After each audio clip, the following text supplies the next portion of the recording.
सूत जी महाराज एक बहुत अच्छी बात बता रहे हैं यहां पर। सूत जी महाराज कहते हैं, आपने जितने भी धर्म अनुष्ठान किए, जितने भी आपने अपने जीवन में वैदिक कार्य किए, श्रावण के महीना में शंकर जी पर खूब जल अभिषेक किया, जगन्नाथपुरी जाकर के वैष्णव संतों को प्रसाद पवा दिया, आपने जितने भी सत्कर्म अपने जीवन में किए, उन सत्कर्मों से ठाकुर जी प्रसन्न हैं कि नहीं, ये आपको कैसे पता चले? उसका प्रमाण क्या है?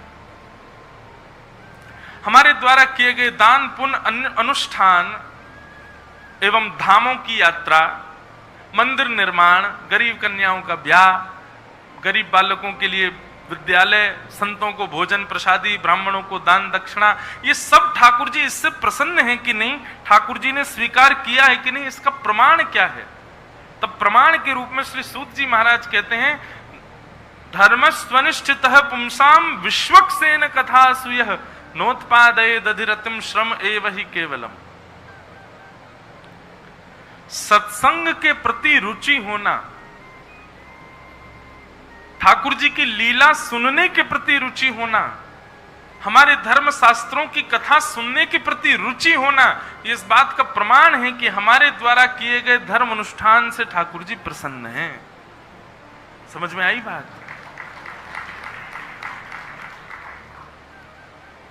जिनको समझ आई उनने ताली बजाई। वास्तविकता यह है, आपके चित्त में यह भाव प्रकट होता है कि अरे कथा है, हमको सुनना है, वहां किसी का सत्संग चल रहा है, हमको जाना है। और आजकल तो YouTube पर ही सब सुनते हैं।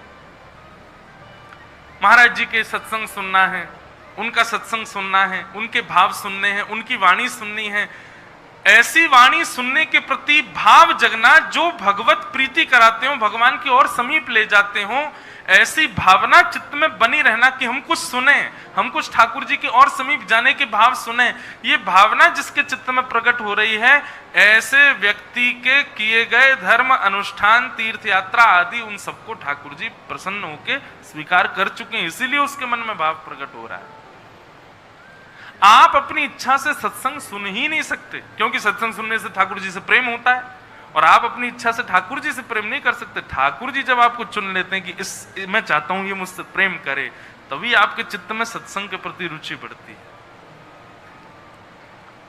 नहीं तो ऐसे अनेक लोग हैं, वो धर्म पुण्य के कार्य तो बहुत करते हैं, कथा में आते सो जाते हैं, कथा की बात होते वो अच्छा आना पड़ेगा क्या, हम आ जाएंगे, 5 मिनट बैठ के चले जाएंगे।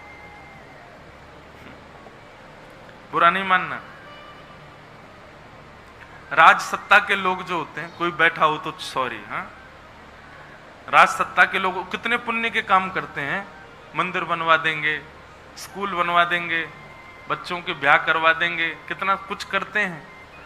कथा में वो बैठेंगे भी तो उनका मन नहीं लगता कथा। और मुझे तो व्यासपीठ से सब दिख जाते हैं, किसका मन लग रहा है, किसका नहीं लग रहा। तो जिसका भी लग रहा होता है, नहीं लग रहा होता, मैं समझ जाता हूँ इसका भाव है ही नहीं।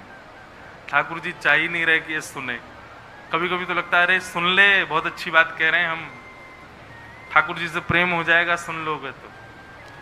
पर फिर भी नहीं सुनता तो मन में आ जाता है कि कोई नहीं, ठाकुर जी ही नहीं चाह रहे कि ये प्रेम करे, छोड़ो। सो ही सुहागन प्रिय जाहिरीज हैं, कैसा तेरा मेरा। ठाकुर जी तेरे और मेरे नहीं है, ठाकुर जी आपके और हमारे नहीं है, ठाकुर जी उसके हैं जिससे ठाकुर जी प्रेम करते हैं, उसके हैं। आपके चाहने से आपके नहीं हो जाएंगे।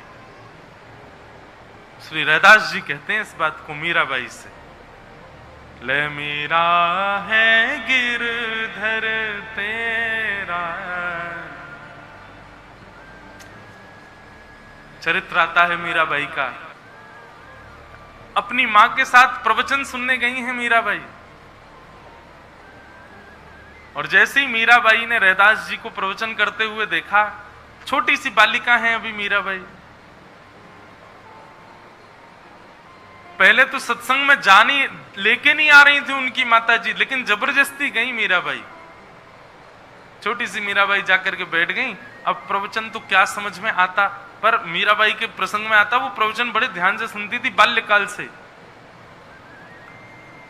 प्रवचन करते करते बगल में एक आसन पर ठाकुर जी को जब मीराबाई ने देखा, गिरधर स्वरूप ठाकुर जी का, और उस गिरधर स्वरूप को देख करके मीराबाई स्तब्ध हो गई।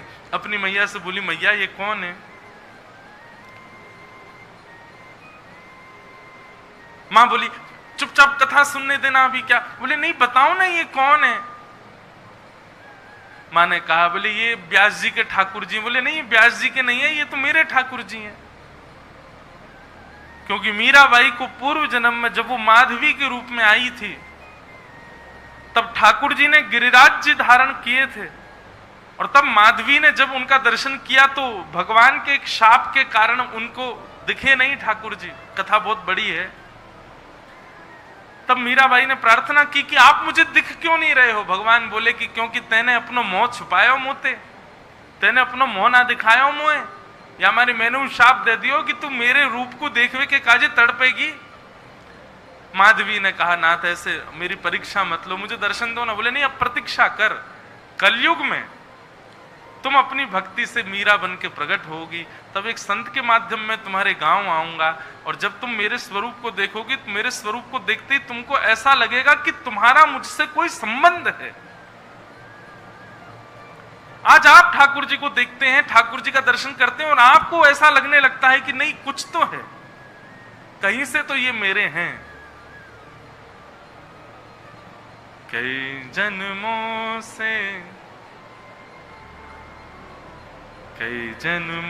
से बुला रहे हो, कोई तो नाता जरूर होगा। नजरों से नजरें मिला न पाऊं, मेरी नजर का कसूर होगा। तुम ही तो मेरे माता पिता हो, तुम ही तो मेरे बंधु सखा हो, कितने रिश्ते तुम संग मेरे, कोई तो रिश्ता जरूर होगा। नजरों से नजरें मिला न पाऊं, मेरी नजर का कसूर होगा। मैं बार बार इस बात को कहता हूं कि आपका कोई तो संबंध है। आप ठाकुर जी आपसे प्रेम करते हैं तभी वो प्रिय लग रहे हैं आपको। आपको प्रिय, स्वच्छंद आपको प्रिय वो नहीं लग सकते, उनको आप प्रिय लगते हो, इसीलिए आपको वो प्रिय लग रहे हैं। और जैसे ही ठाकुर जी प्रिय लगे, चूकिएगा मत, उसी समय पकड़ लो ठाकुर जी को। बस हमको ये प्रिय लगे, इसका मतलब हम इनके प्रिय हैं। मीराबाई ने जैसे ही देखा उसी समय पीछे पड़ गई, ये बाबा के ठाकुर जी नहीं है, ये तो मेरे ठाकुर जी हैं।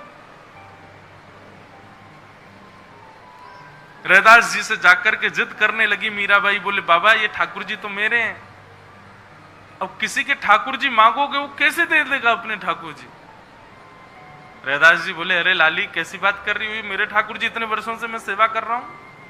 मीराबाई ने रैदास जी से कुछ कहा ही नहीं, ठाकुर जी के पास गई, बोले तुम ही हो, तुम ही नहीं आना चाहते मेरे पास। अरे कितनी और प्रतीक्षा कराओगे, पिछले जन्म से प्रतीक्षा कर रही हूं। मीराबाई की माता जी सुन के आश्चर्य कर रही है, ये बोल क्या रही है, ये हो क्या गया इसको।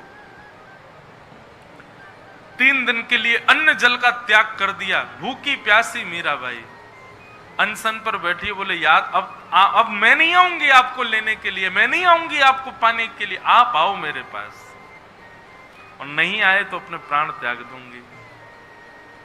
तब रात्रि में रैदास जी को एक दिन ठाकुर जी ने स्वप्न दिया, और स्वप्न में कहा बाबा अब आपकी सेवा पूर्ण है गई है, मैं तो आपके पास या मारे आयो ताकि एक दिन आप मुकु या मीरा को प्रदान कर दो, और आज वो शुभ घड़ी आई है, अब मुझे लेके चलो, मीराबाई को दे दो। रैदास जी खूब रोए, मेरी सेवा में कोई कमी रह गई ठाकुर जी? नहीं, सेवा में कोई कमी नहीं है, पर ये तो मेरा स्वभाव है, मैं एक के पास आऊं, दूसरे के पास जावे के लिए, दूसरे के पास जाऊं तीसरे के पास जावे के लिए। मेरा तो स्वभाव है, मैं तो प्रेम लेवे के काजे भक्तन के पास भ्रमण करता रहूं।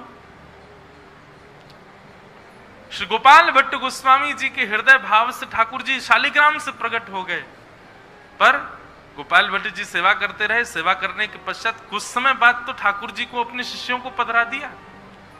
उसके बाद वो गुसाई परंपरा, अब ठाकुर जी एक के ही नहीं रह सकते ना, और अब तो नियम भी है कि जितने परिवार उतने दिन की सेवा फिर बढ़ती बदलती रहती है। ठाकुर जी तो संयोग वियोग में खेलते हैं।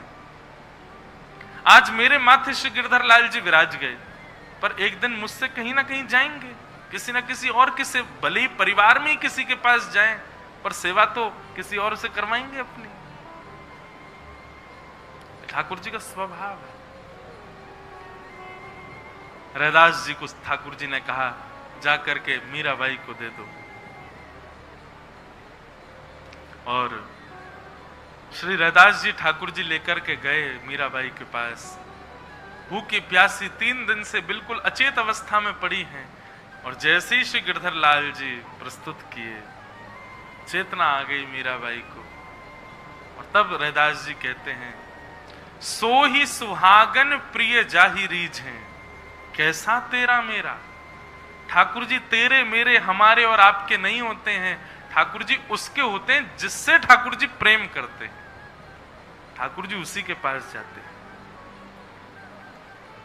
मैं सबको एक बात समझाता हूं, कभी भी कोई पूछे कि आपके ठाकुर जी कहां से लाए, कैसे लाए, कितने के लाए, उनको मीराबाई का उत्तर दिया करो। कोई कहे सस्तो, कोई कहे महंगो, कोई कहे सस्तो, कोई कहे महंगो। हे मायरी मायरी मायरी, ये तो आवत प्रेम के मूल रे, मन लियो री गोविंदा मूल रे, मन लियो री गोविंदा मूल रे, मन लियो री गोविंदा मूल रे, मन लियो री गोविंदा। कोई कहे सस्तो, कोई कहे महंगो, कोई कहे सस्तो, कोई कहे महंगो। अच्छा, हमसे कोई पूछता है ना कि आप गिरधरलाल जी कितने के लाए, हम उसको पूछते हैं, अच्छा आपके पुत्र है? हाँ। आपकी पत्नी है? हाँ। आपके पति हैं? बोला कितने के लाए? अरे महाराज जी ऐसे कैसे, हम कोई खरीद के तो मैं क्यों खरीद के लाऊंगा? ठाकुर जी तो प्रेम के भाव से आते हैं। ये तो आवत प्रेम के मूल रे, ये तो आवत प्रेम के मूल रे, ओ मैंने लियो री गोविंदा मूल रे, मैंने लियो री गोविंदा, मैंने लियो री गोविंदा मूल रे, लियो री गोविंदा। तो भाई, हमने जो कुछ भी अपने जीवन में किया, धर्म अनुष्ठान पुण्य सेवा आदि जो कुछ भी, सब ठाकुर जी ने स्वीकार की और उससे ठाकुर जी प्रसन्न हुए। इसका एक ही प्रमाण है कि सत्संग के प्रति रुचि बढ़ना। अगर आपकी सत्संग में रुचि नहीं है तो आप केवल पुण्य कमा रहे हो अपनी सेवा से, अपने भाव से। देखो, पुण्य और सेवा में अंतर होता है, पुण्य में और भक्ति में अंतर होता है। कई लोग मंदिर इसलिए जाते हैं उनको पुण्य चाहिए, कई लोग सेवा इसलिए करते हैं उनको पुण्य चाहिए, पर नैष्ठिक वैष्णव जो होगा वो पुण्य की कामना से कभी ठाकुर जी की सेवा नहीं करता। पुण्य का मतलब क्या होता है? जिसके बदले, जैसे धन होता है ना, वैसे ही पुण्य होता है। धन भी कमाया जाता है, पुण्य भी कमाया जाता है। धन कमा करके विषय भोग जो होते हैं उनको भोगा जाता है, ऐसे पुण्य कमा करके यश वैभव ऐश्वर्य आदि इन सबको प्राप्त किया। पुण्य से क्या मिलता है पता है? पुण्य आपने बहुत कमा लिया, तो पुण्य के बदले आपको क्या मिलेगा? बहुत नाम मिलेगा, बहुत यश मिलेगा, सब अच्छा अच्छा बोलेंगे, कीर्ति मिलेगी। और यदि पुण्य प्राप्त करके आप मृत्यु को प्राप्त होगे तो पुण्य के बदले स्वर्ग मिल जाएगा। लेकिन जैसे धन खर्च होता है, पुण्य भी खर्च होता है। आपने गंगा में एक डुबकी लगाई, तो डुबकी लगाते ही आपको पुण्य मिल गया। आप जैसे बाहर आए, हमने कि तुम बहुत अच्छे हो, अब मैंने आपकी बड़ाई करी, आपका पुण्य खत्म। आपकी प्रशंसा होते ही पुण्य खत्म हो जाता है, आपका यश होते ही पुण्य खत्म हो जाता है।